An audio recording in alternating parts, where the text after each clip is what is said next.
Haleem seeds இது உண்மையிலேயே மிராக்கிளா மித்தான்னு பார்ப்போம். லாஜிக் என்னன்னா, இது பியூர் மித்தும் இல்லை, மிராக்கிளும் இல்லை. ஹலீம் சீட்ஸ் ஒரு நார்மல் சூப்பர் ஃபுட். உண்மையிலேயே இதில் அயன் ரொம்பவே ஹை. ஒரு டேபிள் ஸ்பூன் ஹலீம் சீட்ஸில் 8லேருந்து 10 மில்லிகிராம் அளவுக்கு அயன் இருக்கு. ஸோ அனிமிக்கா உள்ளவங்களுக்கு இது ஒரு பிளஸ்ஸிங். ஃபைபர் அண்ட் ப்ரோட்டீன் ரொம்பவே அதிகம். இதனால் உங்களுக்கு கிரேவிங் கண்ட்ரோல் ஆகும். வெயிட் லாஸ்க்கு பர்ஃபெக்டாக யூஸ் ஆகும். பீரியட் ப்ராப்ளம் அண்ட் ஹேர் ஃபால்க்கு சப்போர்ட் பண்ணும்.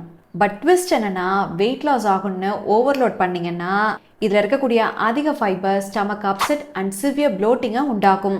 இதில் காய்ட்ரோஜன்ஸ் இருக்குது. ஸோ தைராய்டு உள்ளவங்க டாக்டரை கேட்டு தான் எடுக்கணும். ப்ரெக்னென்சி டைமில் இதை ஸ்ட்ரிக்டாக அவாய்ட் பண்ணுங்கள். ஏன்னா இது யூட்ரஸ் கான்ட்ராக்ஷனை உருவாக்கி மிஸ்கேரேஜை கூட உருவாக்கலாம். இந்த சீட்ஸ் நம்ம உடம்புல இருக்கக்கூடிய ஈஸ்ட்ரோஜன்ஸை மிமிக் பண்ணும். ப்ரெக்னென்சியில் ஹார்மோன்ஸ் பேலன்ஸாக இருக்கணும். இந்த சீட்ஸ் ஹார்மோன்ஸை அப்செட் பண்ணி காம்ப்ளிகேஷனை உருவாக்கலாம். நார்மலாக உள்ளவங்க வாரத்துக்கு 2லேருந்து 3 தடவை எடுத்தால் போதும். இல்லை நான் டெய்லி சாப்பிடுவேன்னு சொல்கிறவங்க வெறும் 1/2 டீஸ்பூன் எடுத்தால் போதும். ஓவர் நைட் நல்லா தண்ணியில் ஊற வச்சு யூஸ் பண்ணுங்கள். இந்த வீடியோவை மேக்ஸிமம் ஷேர் பண்ணிவிட்டு இதே போல் யூஸ்ஃபுல் வீடியோஸ்க்கு என்ன ஃபாலோ பண்ணிக்கோங்க.